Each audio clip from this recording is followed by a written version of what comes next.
அல்ஹம்துலில்லாஹ் நஹ்மதுஹு வ நஸ்தஈனுஹு வ நஸ்தக்ஃபிருஹு வ நஊது பில்லாஹி மின் ஷுரூரி அன்ஃபுஸினா வ மின் ஸய்யிஆத்தி அமாலினா மை யஹ்திஹில்லாஹு ஃபலா முலில்ல லஹு வ மை யுலில்ஹு ஃபலா ஹாதிய லஹு வ நஷ்ஹது அல்லா இலாஹ இல்லல்லாஹு வஹ்தஹு லா ஷரீக லஹு வ அஷ்ஹது அன்ன முஹம்மதன் அப்துஹு வ ரசூலுஹு அம்மா பஅத்.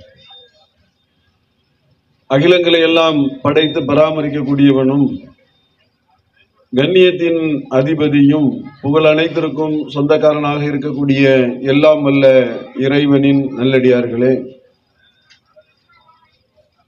சமூக தீமைகளுக்கு இஸ்லாம் கூறும் தீர்வு என்ற தலைப்பு இங்கே தேர்வு செய்யப்பட்டிருக்கிறது. இஸ்லாமிய மார்க்கத்தை பொறுத்தமட்டிலே உலகத்தில் உள்ள எல்லா விதமான பிரச்சனைகளுக்கும் தீர்வை சொல்லக்கூடிய ஒரு மார்க்கமாக, ஒரு வழியாக, ஒரு வழிகாட்டுதலாக இருக்கிறது என்கின்ற விஷயத்தை நாம் அறிந்து கொள்ள வேண்டும். உலகத்திலே எத்தனையோ மதங்கள் மார்க்கங்கள் இருந்தாலும் இஸ்லாம் மார்க்கத்தில் மாத்திரம்தான் வெறும் தெய்வத்தை வணங்க வேண்டும் என்று சொல்லாமல் மனிதன் இந்த உலகத்தில் எவ்வாறு வாழ வேண்டும், எந்த நிலையில் அவன் இருக்க வேண்டும், அவனுடைய வாழ்வு எவ்வாறு அமைக்கப்பட வேண்டும் என்பது குறித்த விஷயங்களை எல்லாம் இஸ்லாமிய மார்க்கம்தான் தெல்ல தெளிவாக சொல்லியிருக்கக்கூடிய விஷயத்தை பார்க்கிறோம். இது நாம ஏதோ பேச்சுக்காக, ஒரு மேடைக்காக சொல்லக்கூடிய வார்த்தை கிடையாது. நீங்கள் பார்த்தீர்கள் என்று சொன்னால் உலகத்திலேயே இஸ்லாமியர்கள் தான் மது அருந்தக்கூடிய நிலையில் மிக மிக குறைவானவர்கள். மதுவை தன்னுடைய பக்கத்திலேயே சேர்க்காத அளவுக்கு போதை வயப்படாத ஒரு நிலையிலே இஸ்லாமியர்கள் இருக்கிறார்கள் என்கின்ற ஒரு புள்ளி விவரம் சொல்லக்கூடிய நிலையை பார்க்கிறோம். அதே போல தற்கொலைகள் செய்யாத ஒரு மதத்தை சார்ந்தவர்கள் யார் என்று சொன்னால் அவர்கள் இஸ்லாமியர்கள் தான் என்கின்ற ரிப்போர்ட் வருகிறது. உலகத்திலேயே எத்தனையோ மதங்கள் இருக்கிறது, மார்க்கம் இருக்கிறது, எத்தனையோ வழிகாட்டுதல் இருக்கிறது. ஆனால் ஒரு மதத்தை சார்ந்தவர்கள் மாத்திரம்தான் தற்கொலை செய்வது கிடையாது, மது அருந்துவது கிடையாது, விபச்சாரத்தில் ஈடுபடுவது கிடையாது, தீமையான பல காரியங்களை விட்டு விலகிய ஒரு சமூகம் இருக்கிறது என்று சொன்னால் உலகத்திலேயே இஸ்லாமியர்கள் தான் என்கின்ற ரிப்போர்ட் ஒவ்வொரு விதங்களிலே வரக்கூடிய சூழ்நிலையை பார்க்கிறோம். இது உண்மையிலே இப்படி நடக்கிறது, ஏதோ பேச்சுக்காக உள்ள விஷயம் கிடையாது. உண்மையாகவே இஸ்லாமியர்களிடத்திலே நீங்க மது ஒயின் ஷாப்லாம் போய் பார்த்தீங்கன்னா தெரியும். அரிதிலும் அரிதான ஒரு சில பேர் இருந்தாங்கன்னு வைங்க, பாய் நீங்க ஏன் பாய் இங்க வந்து நிக்கிறீங்க அப்படிமா. மற்றவர்களே கேட்பார்கள், பாய் நீங்க ஏன் வந்து இங்க நீங்க நிக்கிறீங்க, நீங்க பாயாச்சே அப்படிங்கிறாங்க. அப்ப பாயா இருந்தா மது குடிக்க கூடாது என்பது மாற்று மறுத்தவர்களே விளங்கி வைத்திருக்கக்கூடிய அளவிற்கு சமூக தீமையில் இருந்து விலகி இருக்கக்கூடிய ஒரு சமூகம் இருக்கிறது என்று சொன்னால் அது இஸ்லாம் தான், இஸ்லாமியர்கள் தான் என்கின்ற விஷயத்தை பெருமையோடு மகிழ்ச்சியோடு இங்கே நம்ம பதிவு செய்ய வேண்டி இருக்கிறது.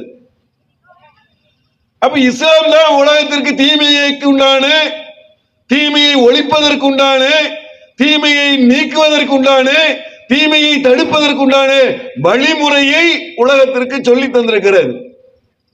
என்னென்ன தீமைகள்லாம் உலகத்தில் இருக்கிறது என்று பார்த்தால் ஏராளமான தீமைகள் உலகத்தில் மலிந்து கிடக்கிறது. ஒன்னா ரெண்டா மூணா பட்டியலிடுறதுக்கு ஏதோ ஒண்ணு இருக்கிறது. உலகத்திலேயே இந்த தீமை தாங்க இருக்கிறது, இந்த ஒரு தீமை மட்டும்தான் உலகத்திலே இருக்கிறது அப்படின்னு சொல்ற அளவுக்கு இந்த உலகத்திலே ஒரே ஒரு தீமைகள் மாத்திரம் இருக்கக்கூடிய நிலை என்பது அப்படிலாம் கிடையாது. எக்கச்சக்கமான தீமைகள் உலகத்திலே மலிந்து கிடக்கிறது. விபச்சாரம் மலிந்து கிடக்கிறது, மது மலிந்து கிடக்கிறது, தற்கொலைகள் மலிந்து கிடக்கிறது, இன்று ஆண்கள் ஆண்களை திருமணம் செய்வது, பெண்கள் பெண்களை திருமணம் செய்யக்கூடிய இது மாதிரியான சமூக தீமையினுடைய உச்சம் இன்றைக்கு மலிந்து கிடக்கிறது. போதை பழக்கங்கள் மலிந்து கிடக்கிறது. செல்போனிலே மூழ்கி தங்களுடைய வாழ்வை முழுமையாக இழந்த சமுதாயமாக இளைய சமுதாயமும் முதிய சமுதாயமும் இருக்கிறது. ஏராளமான கொலை கொள்ளைகள் கற்பழிப்புகள் மலிந்து கிடக்கிறது. பாலிய நிலையில் உள்ள சிறார்களை கொலை செய்வதும் அவர்களை பாலியல் தீண்டுதல் பண்ணக்கூடிய நிலை என்பது இன்றைக்கு உலகத்திலே மலிந்து சர்வ சாதாரணமாக கிடக்கிறது. ஒன்னா ரெண்டா பத்திரிகைகளை எடுத்து பார்த்தோம் என்று சொன்னால் நல்ல செய்தி என்பது 4 தான் வருது.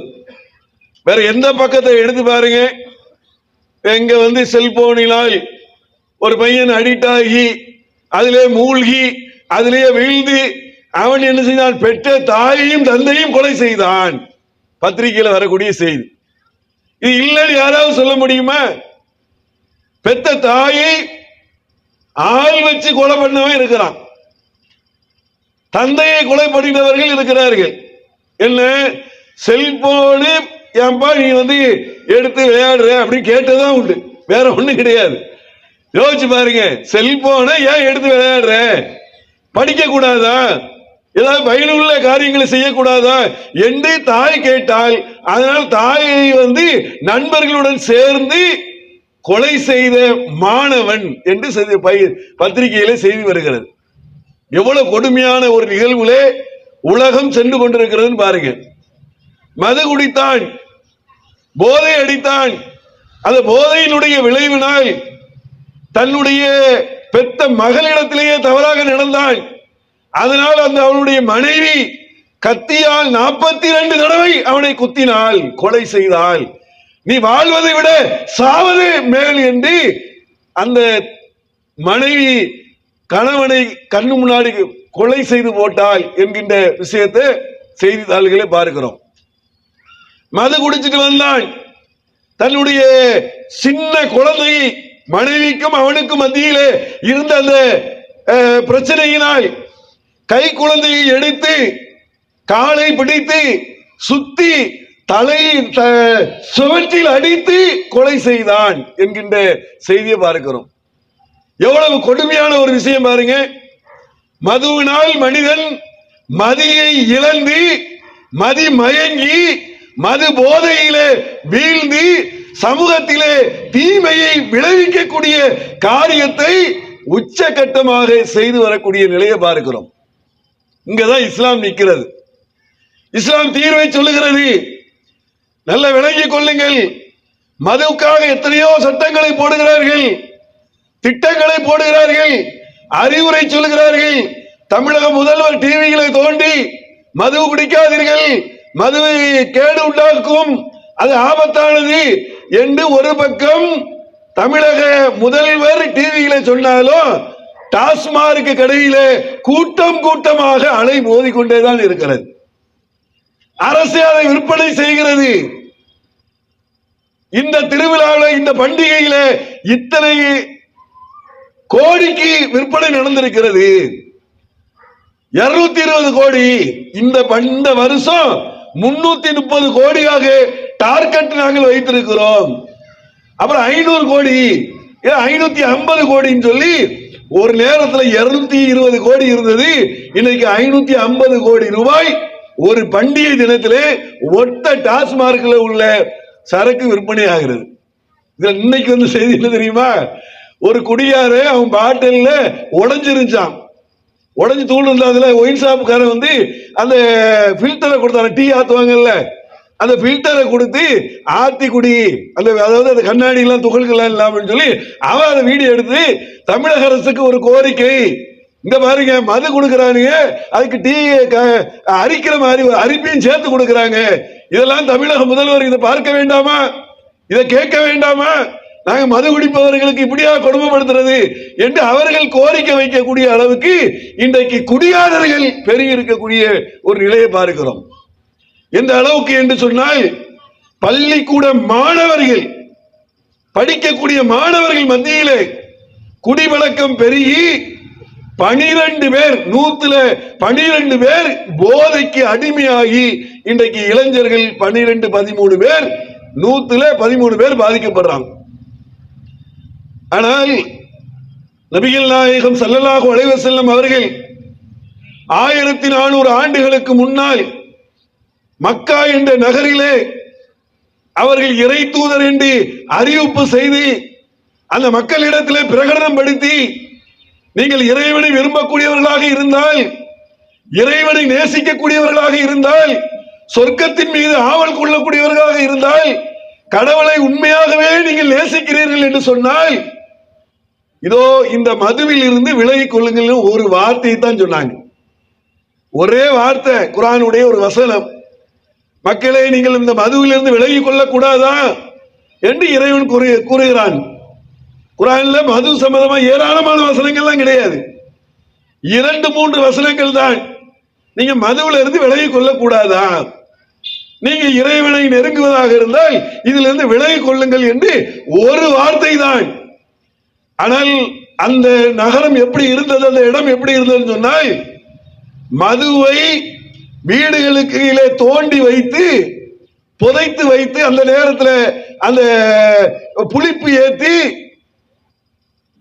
பேரலாக உள்ளே மண்ணுக்குள்ளே புதைச்சு வச்சு அதை குடிப்பதை பெருமையாக கருதி வந்த சமூகம் தான் அரபு தேசம். எல்லாம் விளங்கிக்காங்க.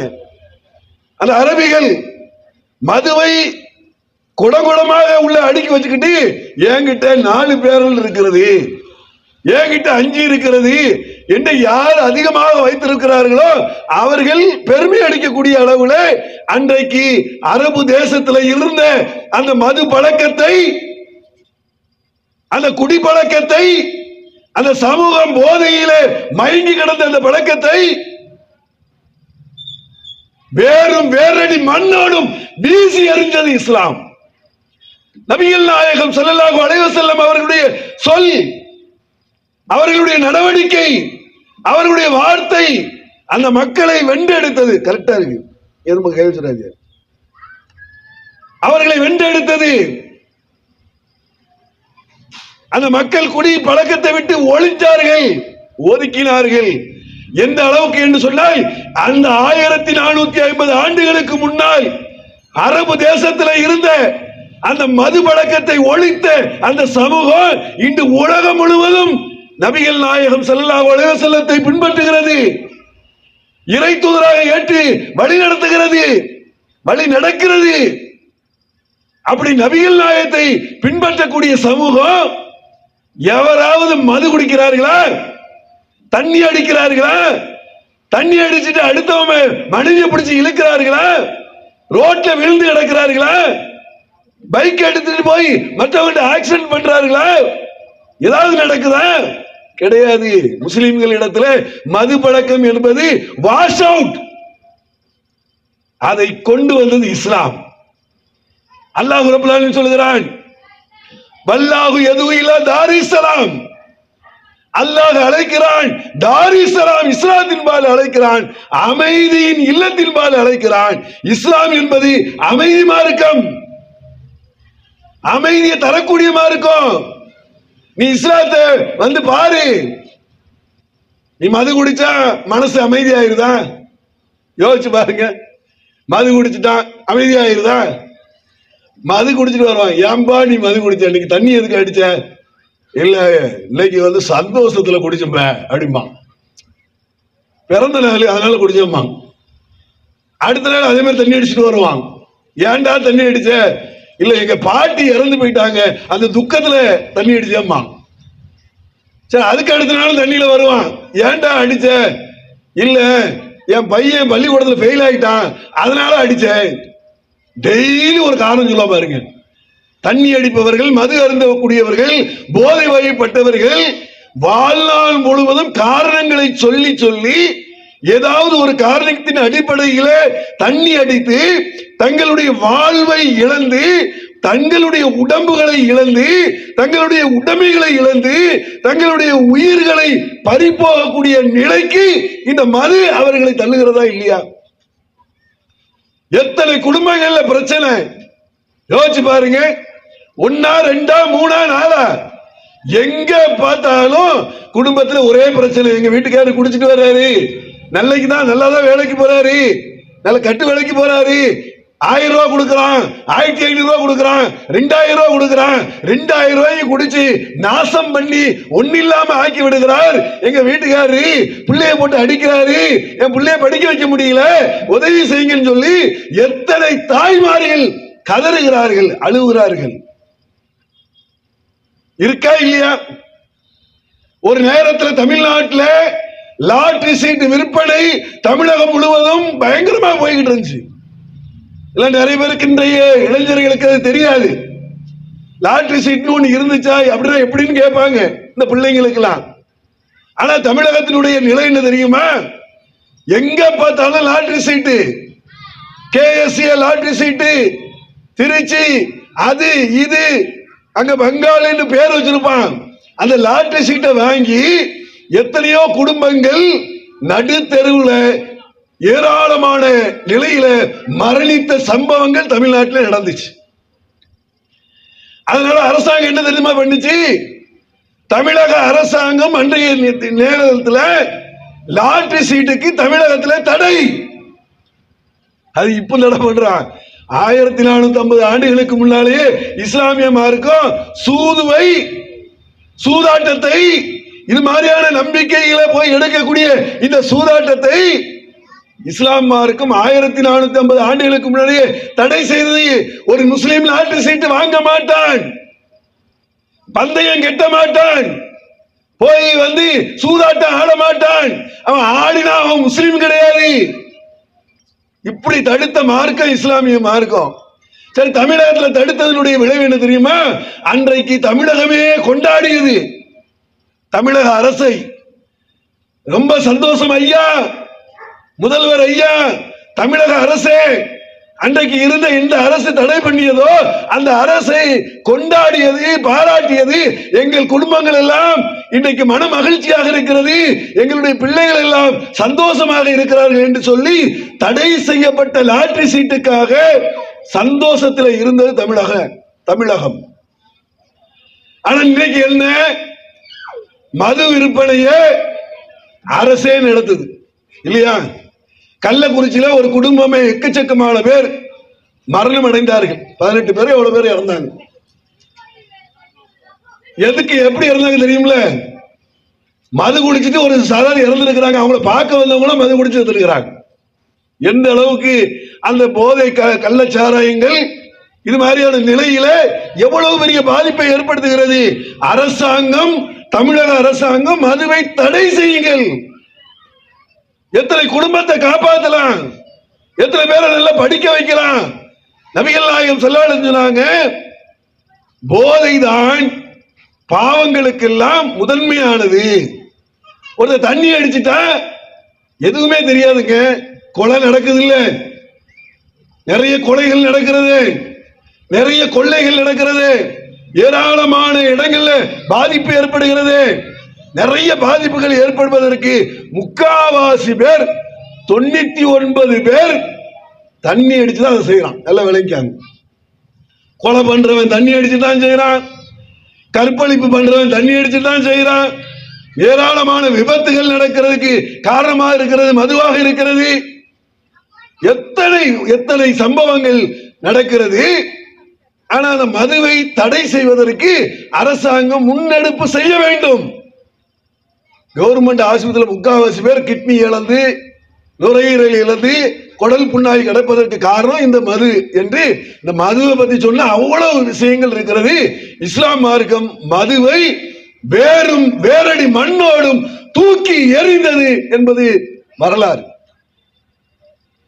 அதே மாதிரி இன்னைக்கு என்ன மிகப்பெரிய தீமைகள்ல ஒரு தீமையா இருக்கிறது என்ன தெரியுமா? முந்தைய காலங்களில் கிடையாது செல்போன் முந்தைய காலங்களில் கிடையாது. அன்றைய கிராம மக்கள், மற்ற மக்கள் எல்லாம் சந்தோஷமாக மகிழ்ச்சியாக இருந்த நிலை என்பது இன்றைக்கு அப்படியே மாறி செல்போன்ல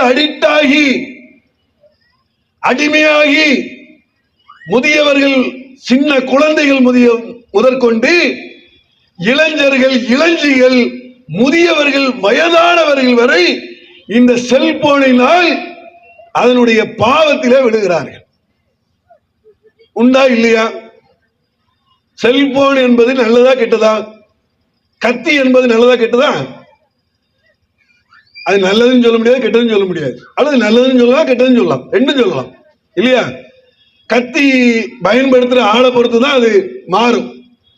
ஒரு கத்திய துணி தைக்கிற பயன்படுத்துறான்னு வைங்க, அது நல்ல கத்தி. ஒரு கோழி அறுக்கிற, கோழி மூட்டையா இருக்கிறதுக்கு பயன்படுத்தினா அது நல்ல கத்தி. காய்கறி அறுக்கிறதுக்கு பயன்படுத்தினா அது நல்ல கத்தி. அதே ஒரு கொலைகாரம் பயன்படுத்தினா, ஒரு கொள்ளைக்காரன் பயன்படுத்தினா, ஒரு ஆள் கடத்தல் பண்றவன் அந்த கத்தியை பயன்படுத்தினா, அந்த கத்தியை அவன் தவறாக பயன்படுத்தி கெட்ட கத்தியாக அதை பயன்படுத்துகிறான். அதேதான் செல்போன்.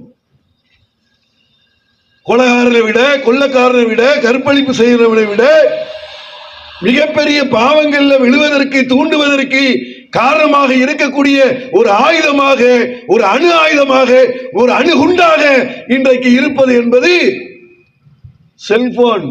சாதாரண விஷயம் கிடையாது. செல்போன் அப்படி ஆகிவிட்டது. அல்லாஹ் திருக்குர்ஆனில் சொல்கிறான், லா தக்ரபு ஸினா, விபச்சாரத்தின் பக்கம் நெருங்காதீர்கள். ஏன்டா அதுகிட்ட போற? ஏன் அது பக்கம் நெருங்குற? நிச்சயமாக அது தீய பாவமான வழிகேடாகும். குர்ஆன் சொல்லுகிறது, விபச்சாரத்தின் பக்கத்துல போயிடாத, அது கெட்ட வழி, கெட்ட வழிமுறை, தீமையை நோக்கி உங்களை கொண்டு சேர்க்கும் என்று இஸ்லாம் மார்க்கம் திருக்குர்ஆன் தெள்ள தெளிவாக சொல்லி தந்திருக்கிறது. ஆனா இன்னைக்கு என்ன நிலைமை தெரியுமா? செல்போன்ல அதை கண்டுபிடிச்சவன் என்ன, இறை நம்பிக்கையாளரா, இறை விசுவாசியா, அல்லது ரொம்ப தூய்மையானவர்களா, அல்லது மக்களை நல்ல வழிப்படுத்த வேண்டும் என்பதற்காக கொண்டு வந்தவர்களா? கிடையாது. அவன் வருமானத்திற்காக, காசு சேர்ப்பதற்காக ஏராளமான இணையதளங்களை உருவாக்கி, ஆப்புகளை உருவாக்கி, அந்த ஆப்புகள் வழியாக எந்த காரியத்தை மக்களிடத்தில் விற்பனை செய்தால் அவனுக்கு வருமானம் வருமோ, அவன் பொருளாதாரத்தை திரட்ட முடியுமோ, அந்த காரியத்தை செல்போன் வழியாக மனிதர்களிடத்தில் விற்பனை செய்கிறான். அதனால எடுத்த உடனே முதல்ல ஆபாசங்கள் தான் அதிகமா வரும். அதை நம்ம தான் போய் என்ன செய்யணும், இது வேணாம், இது வேணாம்னு சொல்லி தடுத்து நிறுத்த வேண்டிய நிலையில் யார் பயன்படுத்துகிறார்களோ அவர்கள் தான் அதை தடுக்க வேண்டும். தடுக்கப்படுகிறதா? பேரண்ட்ஸுக்கு உண்டான உரிமைன்னு சொல்லி வச்சிருக்கிறான், அதை போய் நிப்பாட்டி வச்சிருக்கிறாமா? யாருக்கும் தெரியாது. கிராம மக்கள், படிக்காத மக்கள், படித்தவர்கள் எல்லாத்துக்கும் கொண்டு போய் அதை கொடுத்து முழுக்க முழுக்க சிறார்கள் மத்தியிலேயே தீய சிந்தனைகளை உருவாக்கி அதனுடைய விளைவாகத்தான் கற்பழிப்புகள் நடக்கிறது.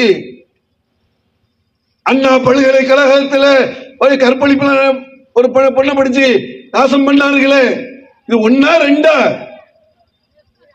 தினம் தினம் ஆயிரக்கணக்கான நிகழ்வுகள் ஒவ்வொரு ஸ்டேஷன்லையும் பதிவாகிட்டு இருக்கு. போய் கேளுங்க. தமிழகத்தில் இன்றைக்கு கற்பழிப்பு வழக்குகள் தமிழகத்தினுடைய அனைத்து காவல்துறை இதுலயும் போய் கற்பழி வழக்கெல்லாம் எடுப்பா என்று பார்த்தால் ஒன்னா நடக்குது, ரெண்டா இருக்குது, 3, 10, 100. ஒரு நாளைக்கு 156 பேர் கற்பழிக்கப்படுகிறார்கள். ஒரு நாளைக்கு 156 பேர். இது எப்ப தெரியுமா? 2020 ரிப்போர்ட். இன்னைக்கு 24. இன்னும் அது டெவலப் ஆயிருக்கும். அதுவும் இந்த தீமையான மோசமான நிகழ்வுகள் நடக்கக்கூடிய சம்பவங்கள் இருந்துச்சுன்னு வைங்க. காதலர் தினம் பிப்ரவரி 14. இந்த 14ஆம் தேதிக்கு எல்லாரும் பைத்தியம் பிடிச்சிரும் பாருங்க. இந்த வர்ற 14 இருக்குல்ல, பிப்ரவரி 14 வந்துச்சுன்னு வைங்க, எல்லாத்துக்கும் பைத்தியம் முடிச்சிடும். எல்லாத்துக்கும் இல்ல. இந்த காதலர் காதலின்னு சொல்றாங்கல்ல, அதாவது அம்மாவுக்கு தெரியாம, அப்பாவுக்கு தெரியாம, அண்ணனுக்கு தெரியாம, தம்பிக்கு தெரியாம, சொந்த பந்தனுக்கு தெரியாம, மாமனுக்கு தெரியாம, மச்சானுக்கு தெரியாம ஓடி போற கூட்டம் இருக்குல்ல, இதுதான் காதலர். இஸ்லாத்துல காதல் என்பது உண்டு, இல்லன்னு கிடையாது. யாரை காதல் பண்ண வேண்டும்? உன்னுடைய தாயை காதல் செய், உன்னுடைய தந்தையை காதல் செய், உன் குடும்பத்தை காதல் செய், உன்னுடைய மனைவியை காதல் செய். இங்க எல்லாம் நேர் மாற்றமா அடங்குது. நேர் மாற்றமா என்ன செய்யறான்? அடுத்தவன் பொண்ணை போய் காதல் செஞ்சுக்கிட்டு இருக்கிறான். அனுமதி இல்லாமல் 20 வருடம் 25 வருடம் அவன் பெத்து வளர்த்து ஆளாக்கி உருவாக்கி ஒரு பெட்ட பிள்ளையை எப்படி கட்டி கொடுக்கணும் அவனுக்கு தெரியும். அவனுடைய பேரண்ட்ஸுக்கு தெரியாதா? பெற்றோருக்கு தெரியாதா? ஆனால் இது மாதிரியான நிகழ்வுகளே, இதன் மாதிரியான நாள்களிலே காதலர்கள் ஓடி போகக்கூடிய நிலை என்பது ஏராளம் தாராளம் இருக்கிறது. காரணம் என்ன? பின்னணி என்ன?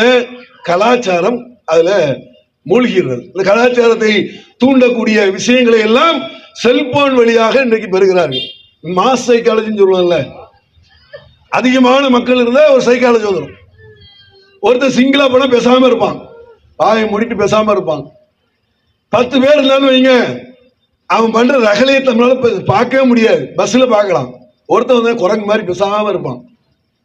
காலேஜ் பசங்களை வாயே திறக்க மாட்டான், டம்மு டம்மு டப்பு டம்மு தட்ட மாட்டான். நீங்க பார்க்கலாம், இந்த பஸ்ல போனீங்கன்னா ஒரே ஒரு காலேஜ் பையன் வந்தானு வாயை மூடிட்டு பேசாம இருப்பான். ஒரு 10 பேர் வந்துட்டான்னு வைங்க, ஒருத்தன் குரங்கு மாதிரி மேலே ஏறுவான், ஒருத்தன் படிக்கட்டுல தொங்கிட்டு இருப்பான், ஒவ்வொரு ஏரியாவுக்கு வந்தோடனே இறங்கி வழி விடுவான், அப்புறம் முன்னாடி போய் நிற்பான். இது வந்து மாஸ் சைக்காலஜி. அதிகமான பேர் வந்தால், அதிகமான கூட்டங்கள் வந்தால் மெண்டல் தன்மை வரும், பைத்திய தன்மை வரும் இப்படின்னு சொல்றாரு. இப்ப காதலத்திலும் இது மாதிரியான தினங்கள்ல நிலைகள் மக்கள் எப்படி ஆயிடுறாங்கன்னு சொன்னா அப்படியே மெண்டல் ஆயிடுறான். ஹோன்னு கத்துறாங்க. வருஷ பிறப்பு வந்தா என்னடா வந்துச்சு, எது வந்துச்சு? இல்ல வருஷம் பிறந்துருச்சுங்க. வருஷம் ஒவ்வொரு நாள் தானே பிறந்துகிட்டு இருக்கு. ஒரு நாள் போனா இன்னொரு வருஷம்.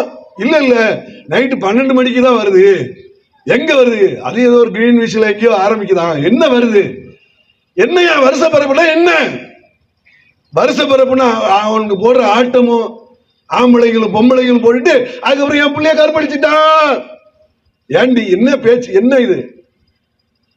என் பிள்ளைய வந்து எப்படி ஆக்கிட்டான், இப்படி ஆக்கிட்டான். வருதா இல்லையா? செய்திகள்ல வருதா இல்லையா? எங்கேயா?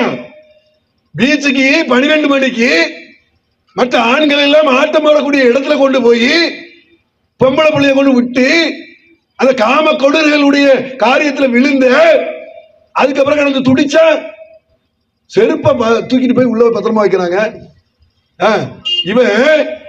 இவன் தன்னுடைய பிள்ளையை பாதுகாக்க தெரியல, அவனுடைய இளைஞர்களை பாதுகாக்க தெரியல, பெத்த பிள்ளைகளை வளர்க்கக்கூடிய தன்மை என்பது சரி வரல.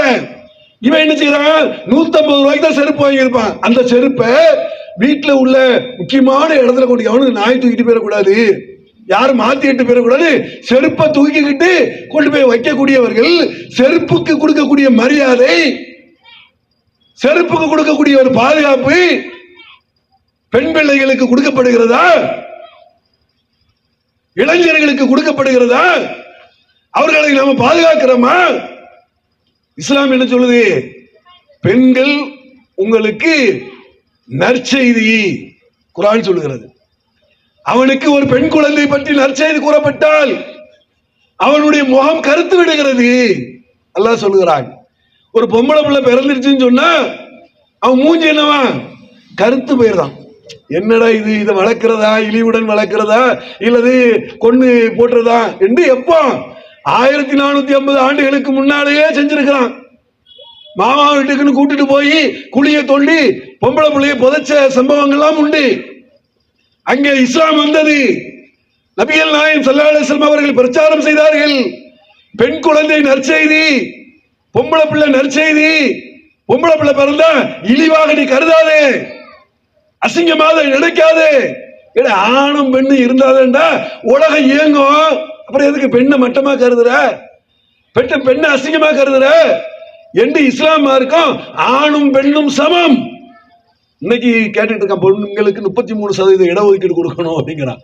இஸ்லாம் அன்னைக்கே கொடுத்துட்டு ஆணும் பெண்ணும் சமம். ஆனா இவன் உலகத்துல எல்லாரும் என்ன சொல்லுவாங்க தெரியுமா? முஸ்லிம் பெண்களை அடிமைப்படுத்துகிறார்கள். என்னையா அடிமைப்படுத்துறாங்க? புர்கா போட்டாங்க. இவன் யாரு? இவன் சொல்றவன் யாரு? காம கொடூரனா இருக்கான். இவன் யாரு? புர்கா போட்டா உனக்கு என்ன, பர்தா போட்டா உனக்கு என்ன? பெண்களை பாதுகாப்பு வைத்தா உனக்கு என்ன? தங்கள் கணவனிடத்தில் அவர்களுடைய அந்த ஆடை என்பது கணவன் அல்லாமல் மற்றவர்கள் முன்னாடி அவர்களுக்கு பர்தா ஆடை அணியணும். அன்னை தெரசா போட்டா வாழ்த்துறான், ஜெயலலிதா போட்டா வாழ்த்துறான், இஸ்லாமிய பெண்கள் போட்டா அது அடிமைப்படுத்துறாங்க. அது இஸ்லாமிய பெண்கள் சொல்லணும்யா, அது யார் சொல்லணும்? இஸ்லாமிய பெண்கள் இந்த பர்காவை போடுறதுனால், இந்த புர்காவை போடுவதனால் எங்களுக்கு அடிமைத்தனமாக இருக்கிறது, எங்களுக்கு வெளியில போக முடியல, எங்களுக்கு கஷ்டமா இருக்குன்னு அவங்க எல்லாம் சொல்லணும். அவங்க சந்தோஷப்படுறாங்க, மகிழ்ச்சி அடைகிறாங்க, ஆனந்தம் அடைகிறாங்க. இது எங்களுக்கு பாதுகாப்பு, காம கொடுகிறவர்களிடம் எங்களுக்கு பாதுகாப்பு, தீமையான விளைவுகளில் ஏற்படுத்தக்கூடிய காம கொடுகளிடமிருந்து எங்களுக்கு பாதுகாப்பை தரக்கூடியதாக இந்த பர்தா ஆடை அணியக்கூடிய நிலையை இஸ்லாம் எங்களுக்கு தந்திருக்கிறது என்று பெருமையாக, மகிழ்ச்சியாக, ஆனந்தமாக அவர்கள் உலகம் முழுவதும் போட்டுட்டு இருக்காங்க. எந்த அளவுக்கு தெரியுமா?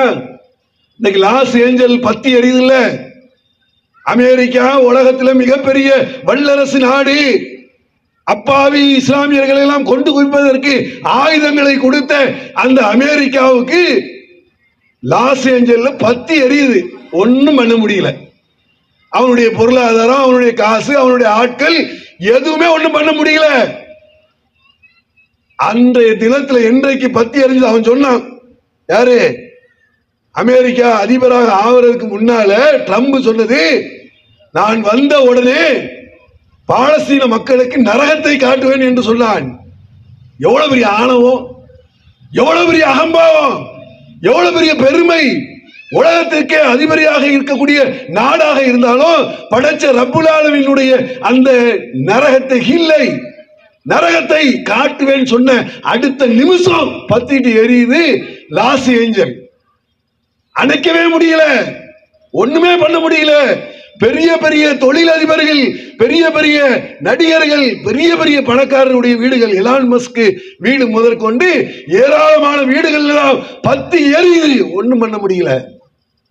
இதை பார்த்து அமெரிக்காவில் உள்ள ஏராளமான பெண்கள் இந்த ஆடை சுதந்திரம் இருந்தாங்கல்ல, அந்த பெண்கள் இஸ்லாம் தான் சரி, இஸ்லாம் தான் சரியான மார்க்கம் என்று பர்தா ஆடையை அணிந்து களிமா சொல்லி இஸ்லாத்துக்கு வந்திருக்கிறார்கள். எத்தனை வீடியோக்கள் இன்றைக்கு வெளிவந்துட்டு இருக்கு தெரியுமா? அப்ப அவங்க சுதந்திரம் சொல்லிட்டு இருந்தாங்க. சுதந்திரம் எங்க? சுதந்திரம் சொன்னாங்கல்ல. அப்ப பெண்களை பாதுகாப்பது என்பது பர்தா ஆடை 1400 ஆண்டுகளுக்கு முன்னால் எந்த அளவுக்கு அது ஐயாமுல் ஜாகிலியாவுடைய காலம் சொல்லுவாங்க. அப்படின்னா என்ன தெரியுமா? அறியாமை காலத்தினுடைய காலம். அறியாமை என்ன? இன்னைக்கு பாருங்க, இன்னைக்கு எவ்வளவு அந்த சாமியார்கள், பாபாக்கள், மந்திரமார்கள் சொல்லிட்டு ஆண்களும் பெண்களும் தங்களுடைய ஆடைகள் இல்லாத அளவுக்கு அலைந்து திரியக்கூடிய காலத்துல இப்ப வாழ்ந்துகிட்டு இருக்கிறோம். இதை விட மோசமா நடந்தாங்க அங்க. மக்காவை, காபாவை நிர்வாணமாக ஆண்கள் பெண்கள் பலம் வந்த காலம் அது.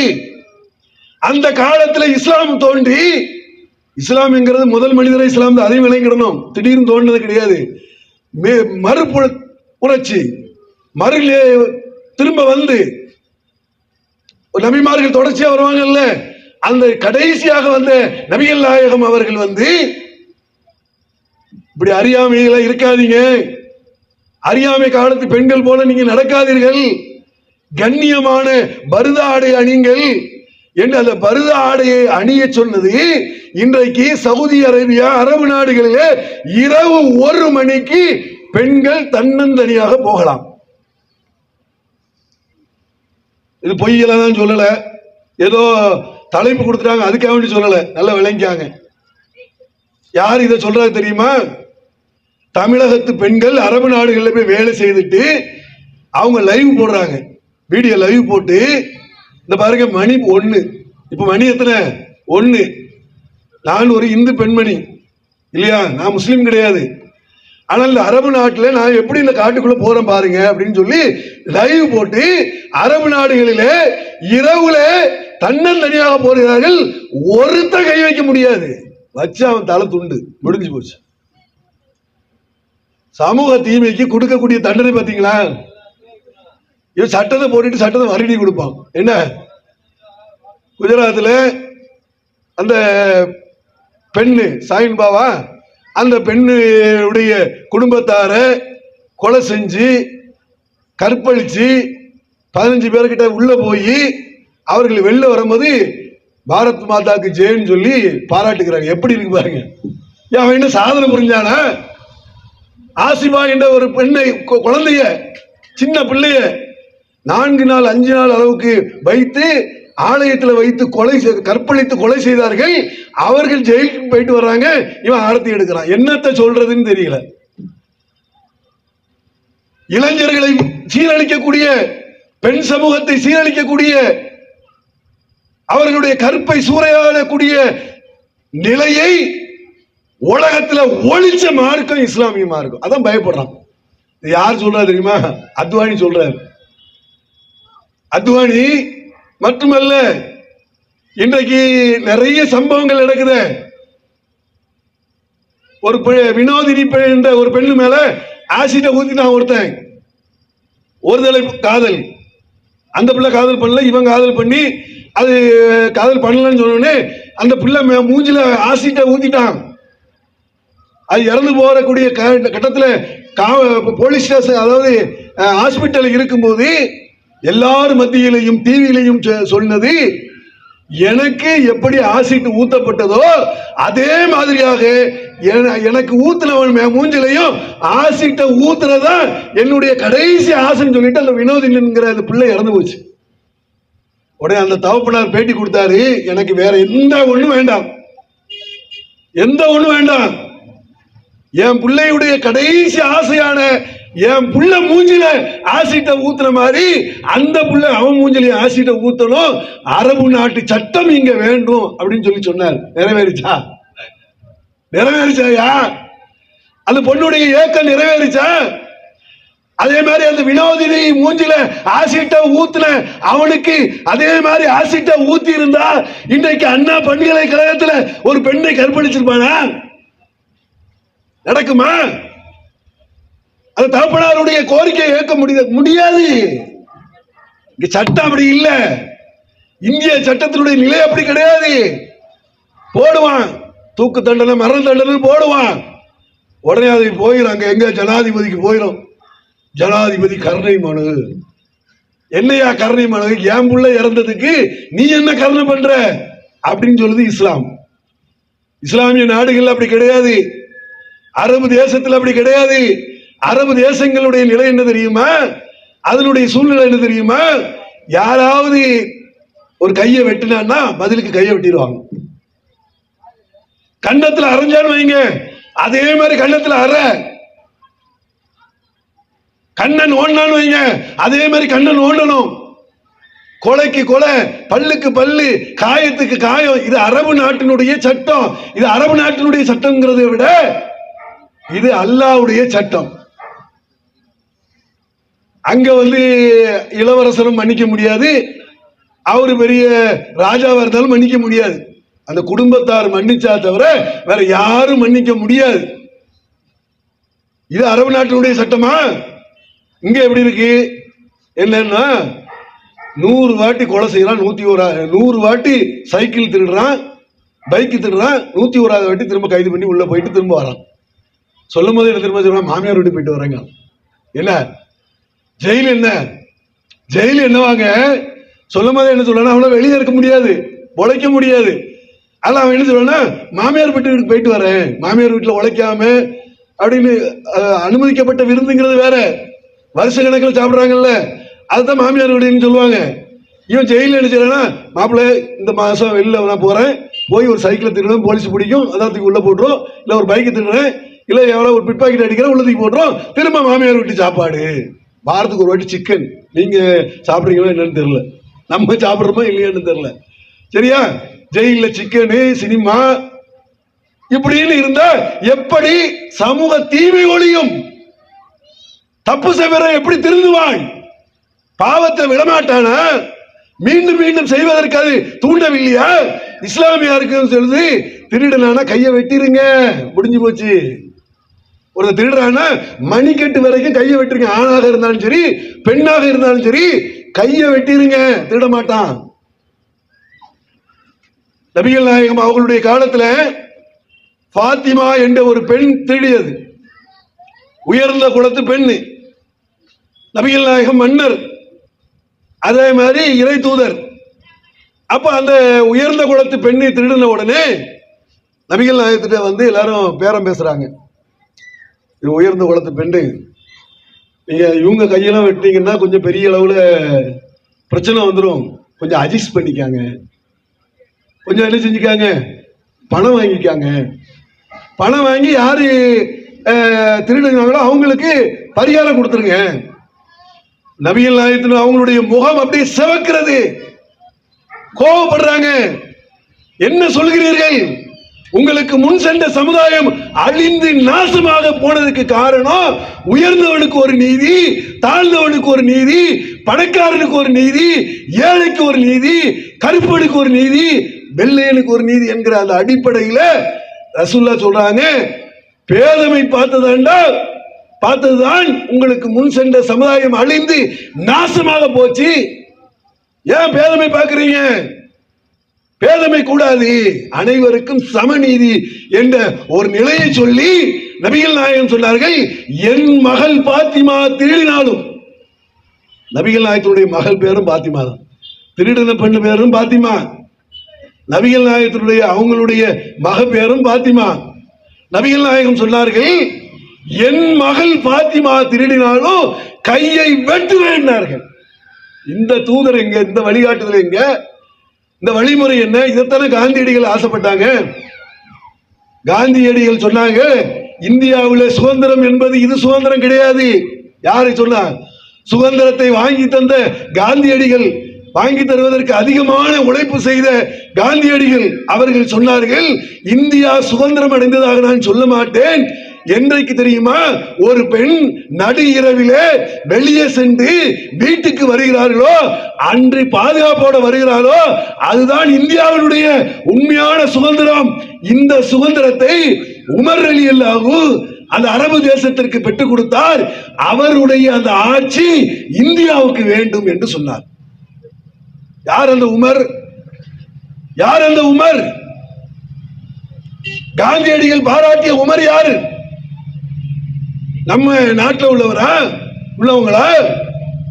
அரபு தேசத்தினுடைய மன்னர், இரண்டாம் கலீஃபா, ரசூலுல்லாஹ்வுக்கு பிறகு அபூபக்கர் சித்திக், அப்புறம் உமர் ரலியல்லாஹு என்று இரண்டாம் கலீஃபா.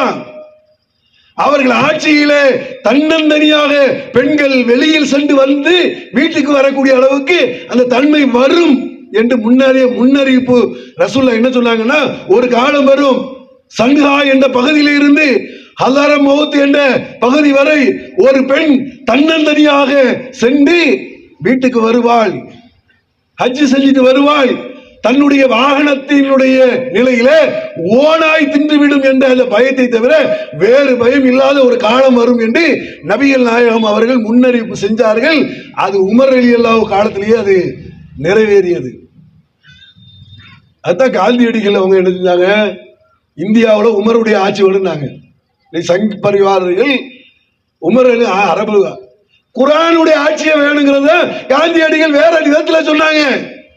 இந்தியாவுக்கு குர்ஆனுடைய ஆட்சி வேணும், உமருடைய ஆட்சி வேணும், சட்டத்திட்டங்கள் கடுமையாக்கப்பட வேண்டும், குற்றவாளிகள் தண்டிக்கப்பட வேண்டும், குற்றவாளிகளுக்கு பதிலை மறுபடி கொடுக்கக்கூடிய வேலையை செய்துவிடக் கூடாது என்பதை அழகான முறையிலே தேச பிதாவாக மதிக்கப்படக்கூடிய காந்தியடிகள் சொல்லியிருக்கிறார்கள் என்று சொன்னால்,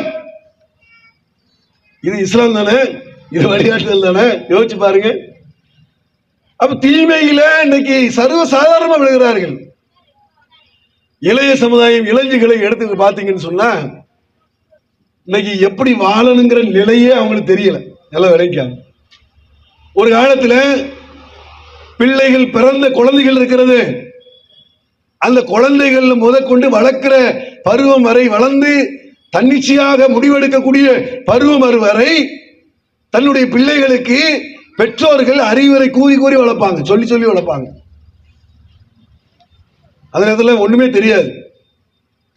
எங்க அப்பா எங்க தகப்பனார்லாம் நாங்க சென்னைக்கு வரும்போது வலது பக்கம் எப்படி போகணும், இடது பக்கம் ரோட கிராஸ் பண்ணும்போது எப்படி போகணும், இதெல்லாம் சொல்லி தந்ததுனாலதான் ரொம்ப கவனமா நம்ம இருக்க வேண்டிய நிலை இருந்துச்சு. இன்னைக்கு யாரா சொல்லி கொடுக்குமா? படுக்கையில படுக்கும் போது பிள்ளைகளை தோல்ல போட்டுக்கொண்டு கையில போட்டுக்கொண்டு அறிவுரைகளை சொல்லி சொல்லியே அப்படியே தூங்குவான். ஒவ்வொன்றா சொல்லி சொல்லி கொடுப்பாங்க.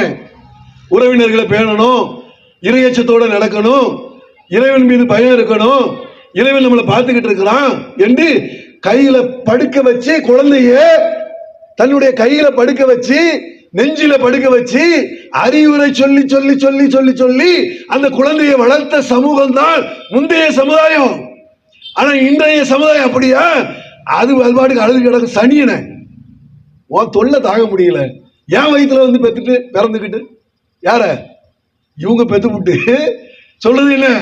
சனியன என் வயிற்றுல வந்து பிறந்துக்கிட்டு தொல்லை பண்ற, பேசாம இருந்து. இவங்க வந்து என்னதான், இவங்க செல்போன்ல எல்லாம் பார்த்துக்கிட்டு இருப்பாங்க.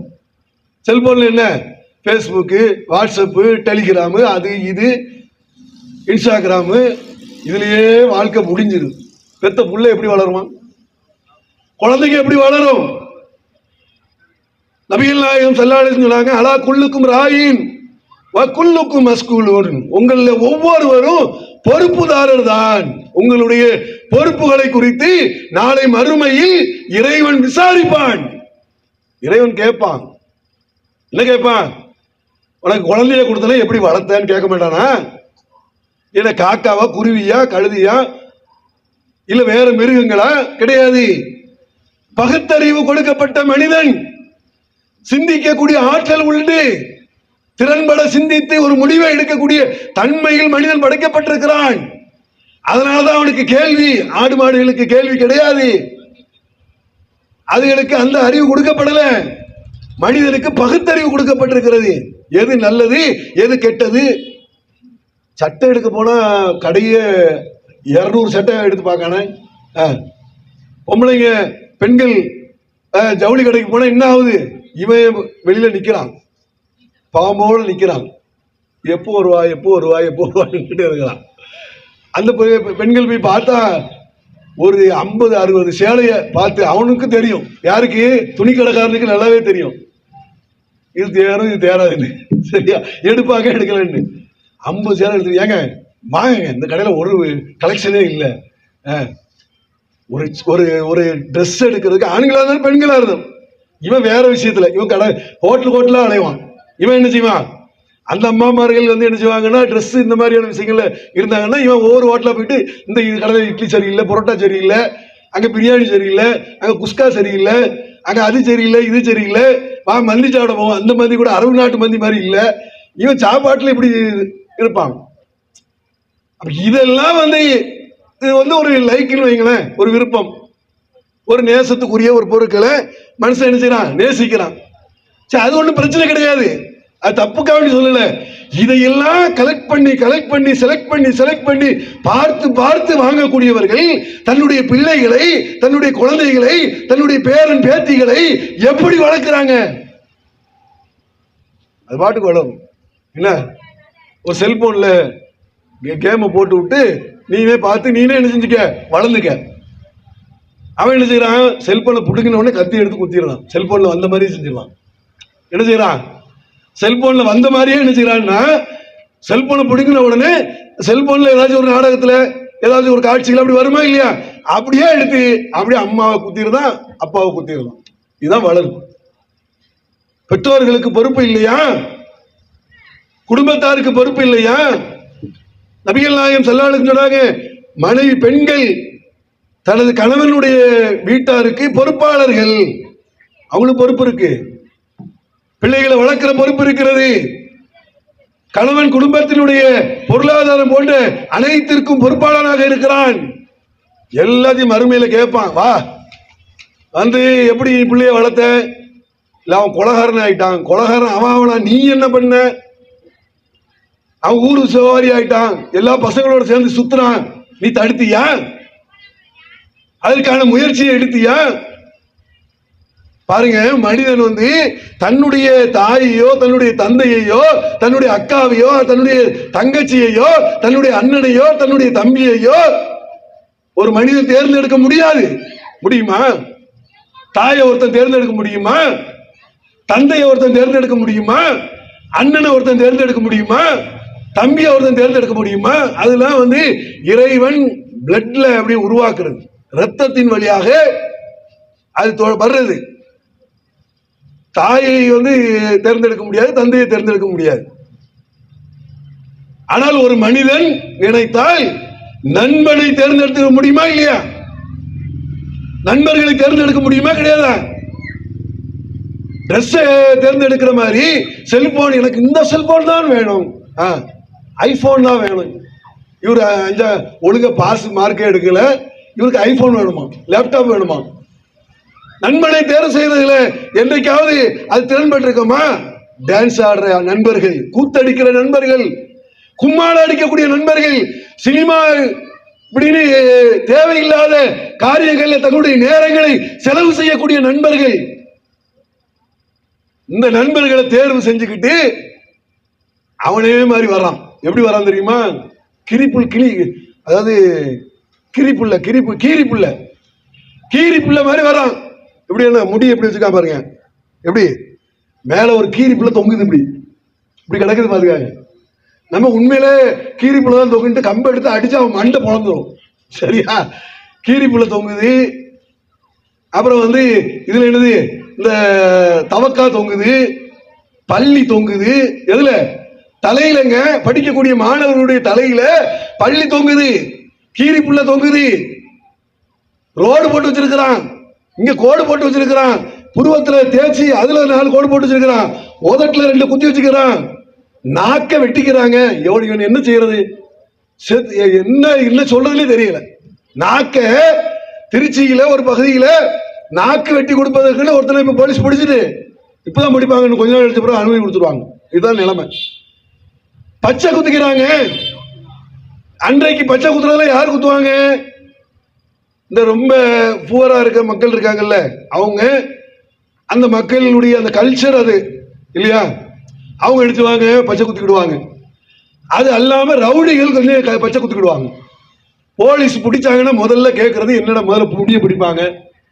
அப்புறம் என்ன செய்வாங்கன்னா, கையை பார்த்தாங்கன்னா பச்சை குத்தி வச்சுன்னா நீ ரவுடியாடா அப்படின்னு சொல்லி பச்சை குத்தினால் ரவுடி என்ற நிலை இருந்த காலம் 1980, 90, 70 இந்த மாதிரியான காலகட்டங்கள். இன்னைக்கு என்னன்னா பெண்கள் எல்லாம் பச்சை குத்தி அது ஸ்டைல் ஆகி போச்சு. ஆனா பச்சை குத்துறவங்களுக்கு கேன்சர் வருங்கிற அந்த ஆய்வறிக்கை இன்றைக்கு யாருக்காவது தெரியுதா? கேன்சர் நோயை உருவாக்குவது பச்சை. இஸ்லாம் 1400 ஆண்டுகளுக்கு முன்னாலே பச்சை குத்தி கொள்வது தடை செய்யப்பட்ட நேரம், தடை செய்யப்பட்டது, தடை செய்யப்பட்ட செய்யக்கூடாது, பச்சை குத்தி கொள்ளக்கூடாது என்று இஸ்லாம் சொல்றது. இன்றைக்கு ஆண்களும் பெண்களும் பச்சை குத்தி கொண்டு ஆடைகளை அவர்கள் எந்த நிலையில் வைத்திருக்கிறாங்க பாரு. ஒரு கண்ணியமான ஆடைகளை அணிகிறார்களா? பேண்ட். எதுக்கு ஆடை? எதுக்கு ஆடை? எதுக்குப்பா? மற்ற மிருகங்களுக்கும் மற்ற ஜீவராசிகளுக்கும் வித்தியாசமே ஆடைதான் இல்லையா? வெக்கத்தினுடைய வெளிப்பாடுதான் ஆடை.